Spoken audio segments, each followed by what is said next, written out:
merci Benoît. Et merci à Ecopolis, donc avec Véronique et Élise de m'avoir invité. Le sujet de la logistique du réemploi, un sujet qui nous passionne à la Fabrique de la logistique. Donc la Fabrique de la logistique, c'est une association qui est dont les travaux ont été initiés par l'ADEME. Donc on est un lieu d'innovation environnementale et technologique dans lequel, pour les acteurs de la logistique, y compris donc, les acteurs du bâtiment. Et on a un groupe de travail sur la logistique du chantier que j'anime directement. Et aujourd'hui, je suis venu avec Delphine Blanc, qui est dans la salle aussi, qui est la déléguée générale de l'association, et puis Dave Félicio, qui travaille avec moi dans le cabinet de bureau d'études Smart Construction Logistique. Alors, je regarde comment ça fonctionne. J'ai reformulé le thème en disant quelles sont les clés aujourd'hui pour le passage à l'échelle de l'économie circulaire sur un territoire. Parce qu'il me semble, après avoir regardé toutes ces dernières années ce qui pouvait se passer en matière d'économie circulaire dans le bâtiment, on est à un tournant. On a derrière nous beaucoup d'expérimentation. On a derrière nous un cadre réglementaire qui a été posé.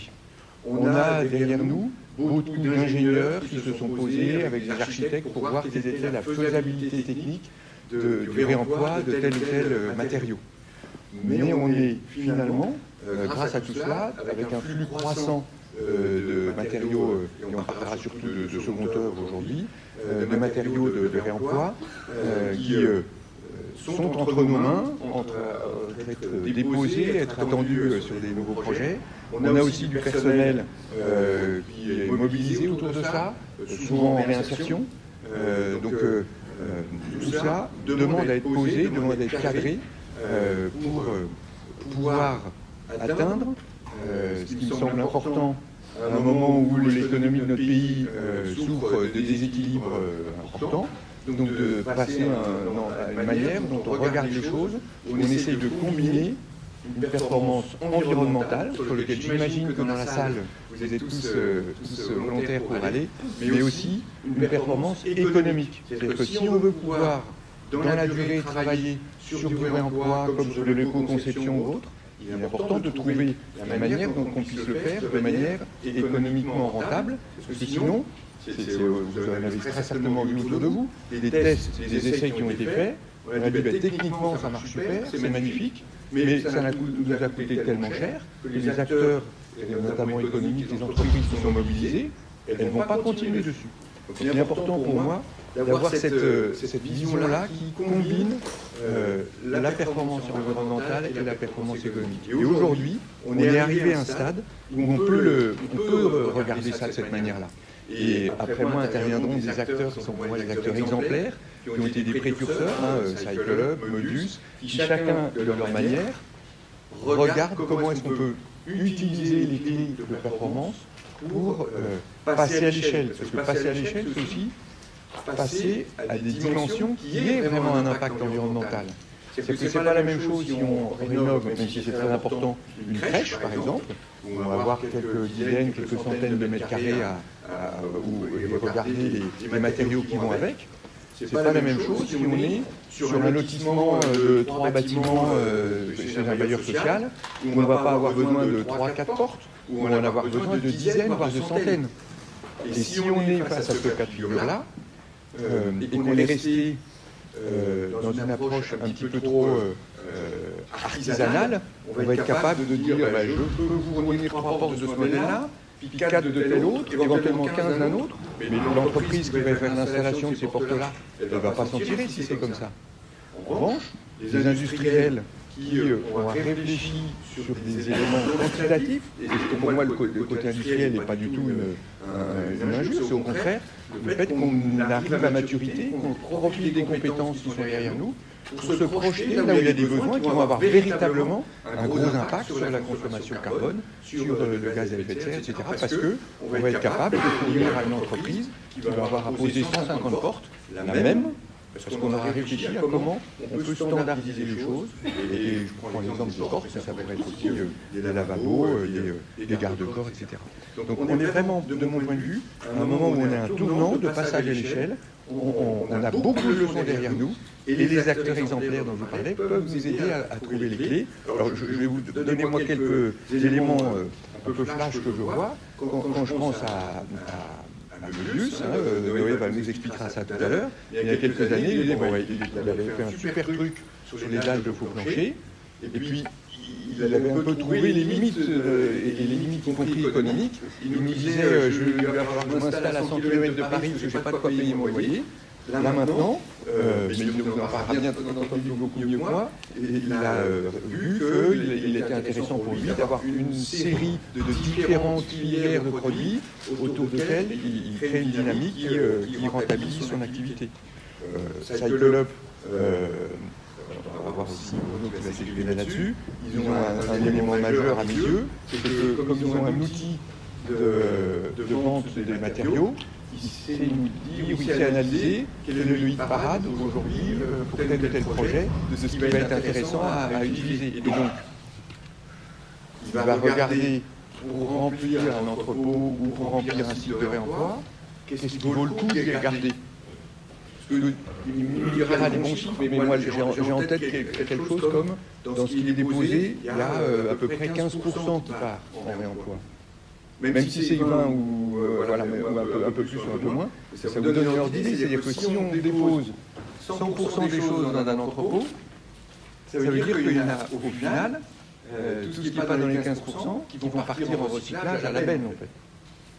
Donc il faut regarder comment on s'organise pour tirer les enseignements, qu'est-ce qui est dans les 15%, et du coup avoir une approche où on va choisir des bonnes surfaces, on va choisir les bons produits à déposer et réfléchir de manière industrielle à comment organiser tout ça.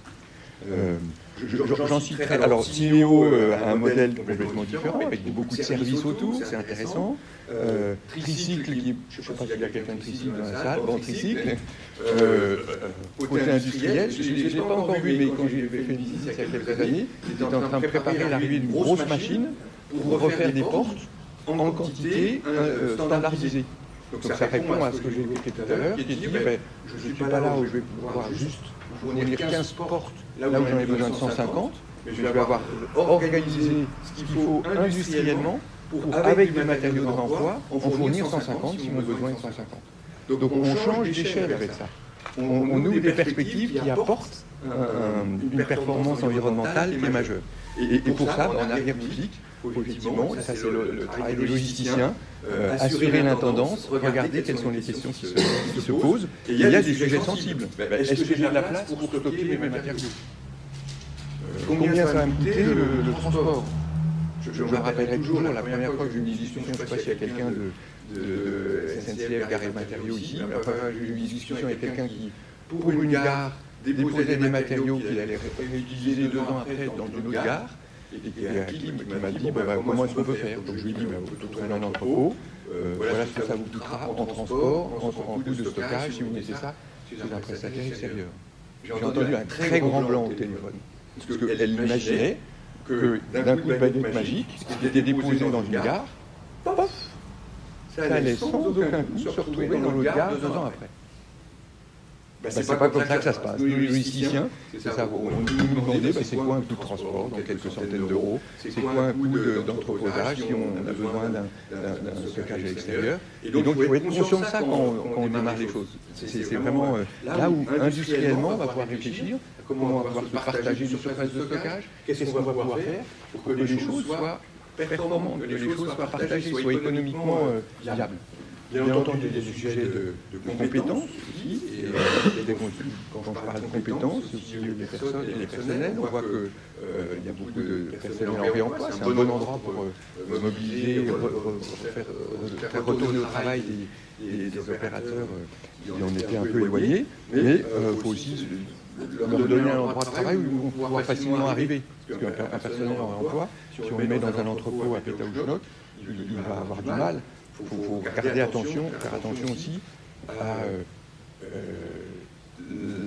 l'équilibre entre ce qui peut être un lieu temporaire, à proximité d'un chantier, ou ce qui va être un lieu permanent, où là, je vais pouvoir avoir des gens qui sont là en permanence, qui vont pouvoir monter en compétences, et qui ne vont pas se trouver baladés d'un lieu temporaire à un autre. C'est un point. Si on veut avoir des gens compétents sur le sujet, c'est important. Et puis, là, notre liste, le côté digital. Quand on arrive sur des volumes significatifs, eh bien, on a besoin de traçabilité, on a besoin, merci Benoît, on a besoin de regarder combien de portes j'ai. C'est pas juste, elles sont dans la deuxième allée au fond. J'en ai combien, quelle dimension. Et donc ça, les outils digitaux sont importants. Et on est arrivé à un moment où il y a des outils digitaux dont on pourra parler, qui sont Donc l'essentiel du message, il est là, c'est on est à un moment tournant, et donc il est important, me semble-t-il, de poser le plus tôt possible les sujets de logistique, tels que j'ai pu les évoquer avec vous,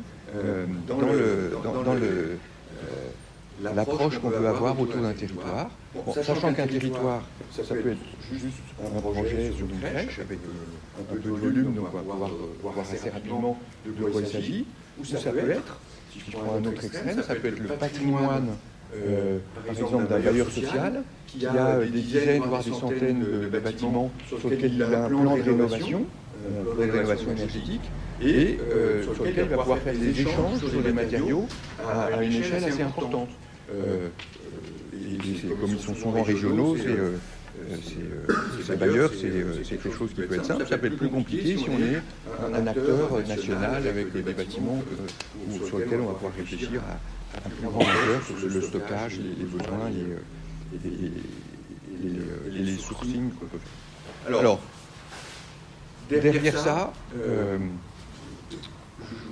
vous ai partagé ici, avec mon œil de logisticien, qu'est-ce qui se passe sur le réemploi, quelles sont toutes les tâches qu'on a à faire entre je prévois quelque chose, une rénovation, et donc je vais essayer d'identifier les matériaux, qui est très en amont, jusqu'à la dernière étape, qui est, ça y est, j'ai des matériaux que je pose à nouveau, si on est dans le cadre d'une rénovation, sur le chantier. Habituellement, quand on parle logistique, on raisonne sur les triangles jaunes, là, le stockage, le transport. En fait, c'est plus large que ça, c'est-à-dire qu'il y a plein de tâches qui relèvent de compétences logistiques, en amont pour planifier ce dont on a besoin. Moi, je regarde l'outil PMD, par exemple, mais on peut y avoir d'autres outils pour appréhender ça. On a rarement, au bout de la ligne tel matériau qui va pouvoir être intéressant à récupérer, le mode de conditionnement. Parce que le mode de conditionnement, c'est ce qui, par exemple, traduit en palette un nombre de lavabos que je vais récupérer. Et ça, c'est un élément important, parce que si je veux calculer la surface que j'ai besoin de stockage, il faut passer du nombre de lavabos à un nombre de palettes et à le traduire en nombre de mètres carrés ou de nombre d'emplacements de stockage. Donc, dès en amont, on a ce moment de réflexion. Bien entendu, quand on dépose, les dépôts soignés, le personnel qui est mobilisé, il est utile de lui donner les bonnes instructions pour qu'il conditionne de la façon la plus performante les matériaux qu'il est en train de déposer. Si les chemins de câble, on les met avec une cercleuse qui va les écraser tout de suite, bon, ça ne va pas être génial après pour récupérer l'essentiel des chemins de câble qui ont été déposés. Il va falloir lui dire comment est-ce qu'il a intérêt à le faire. Donc, et puis, est-ce qu'il va le mettre sur une palette, est-ce qu'il va le mettre sur un palrac. Il y a plein de techniques qui se mobilisent, sur lesquelles le regard logistique est utile. Après le colisage, le transport, bien entendu. Sur le transport, c'est intéressant de voir comment est-ce que je peux optimiser le transport. Combien de fois j'ai entendu des conducteurs de travaux me dire « Ah, je suis embêté avec ces matériaux de remploi, on m'a demandé au dernier moment de les envoyer à tel endroit. Donc j'ai été obligé de commander un transport express, ça m'a coûté une blinde. » Si on avait un peu anticipé ça, il y avait très certainement des camions qui arrivaient à plein, qui repartaient à vide, probablement dans la même direction que là où on avait besoin de les emmener. Donc si on anticipe, on peut regarder vraiment comment diminuer très significativement ce qui représente le global. Ici, l'étude de l'IFEP qui avait été faite, c'était en 2022, si je ne me trompe pas, il disait qu'il y avait jusqu'à 40% du coût des matériaux de réemploi qui étaient des coûts de stockage de transport. Si on s'y penche dessus, on peut vraiment les baisser en regardant avec un œil un peu expert sur le sujet. Ensuite, il y a bien entendu tout ce qui est tri, qualification, remise en état, où on va emmener à un autre endroit si on n'a pas tout de suite les bacs d'acide pour passer les lavabos, etc. Bien entendu, le besoin de stockage, ça c'est évident. Après, un autre transport, et puis de la pose, donc autant de sujets qui amènent de la logistique. Je crois avoir évoqué à travers ce qu'on vient d'aborder les grands freins de coûts, de manque de place, de complicité des flux, de visibilité sur les matériaux disponibles, de coordination des acteurs. Ça, c'est un sujet important. On a des compétences très variées entre l'architecte, l'entreprise, le bureau d'études, la collectivité. Ça fait beaucoup de monde à mobiliser. Et puis, quels sont en face de ça les leviers? J'ai mis en premier le sujet foncier, qui est vraiment souvent l'épine du pied. C'est un coût important si on n'y fait pas attention. Et c'est un endroit où il est important de se projeter sur le long terme. L'horizon habituel sur du foncier, c'est comme quand on est en train d'être locataire pour un appartement, c'est 3 ans. C'est à cet horizon-là qu'il faut se poser. C'est pas juste sur mon projet tout de suite. C'est si je cherche un foncier, est-ce que c'est quelque chose sur lequel je vais poser une location, ou est-ce que c'est quelque chose que je peux partager collectivement, etc. Donc mutualisation des moyens de transport, je vous ai donné un exemple tout à l'heure, mobilisation des acteurs, aussi bien publics que privés, donc public on va avoir aussi beaucoup d'éléments réglementaires, etc. Privé, on a les deux profils. Une organisation repensée pour que quand on fait les dépôts soyez, on sache où est-ce qu'on va les mettre, on sache où est-ce qu'on va les emmener, et qu'on ait réfléchi là-dessus. L'outil numérique, on y a pensé. Donc le plus important, il me semble, à se rappeler, c'est, dès la phase d'étude, c'est d'anticiper. Donc c'est d'anticiper les sujets qui vont avec. Et moi, mon approche, elle est méthodologique. Elle commence par collecter des informations sur le territoire dont on parle. Alors, je reprends un exemple, est-ce que c'est juste une crèche ou est-ce que c'est tout le portefeuille d'un bailleur social? Réfléchir à finalement quels sont les volumes de produits sur lesquels je m'intéresse pour de l'économie circulaire. À commencer par le top 10 des références qui, sur mon parc, sur ce dont je m'intéresse, vont être intéressants à reposer. Si on raisonnait par exemple sur des bureaux, on regarderait plus volontiers les dalles de faux plancher qui se remettent bien en état, que les faux plafonds sont tellement fragiles qu'il y a un taux qui n'est pas hyper performant de réemploi possible. Ou avec un tel effort que l'économie n'est pas nécessairement là. Donc on a des choix à faire, le plus tôt possible. Par opposition à on va tout garder, on ne sait jamais. Parce que si on dit on va tout garder, on ne sait jamais, et à un moment on va se retrouver complètement débordé par du stock dans tous les sens qu'on ne saura pas traiter et qui majoritairement partira à l'ébène, alors qu'on aurait pu être judicieux, faire des choix à l'avance. Donc prendre en compte le calendrier, on dira un mot tout à l'heure sur la ZAC Saint-Vincent-de-Paul. Je crois qu'il s'est passé à peu près 5 ans entre le moment où les matériaux ont été déposés dans l'ancien hôpital et le moment où maintenant ils commencent à être utilisés. 5 ans.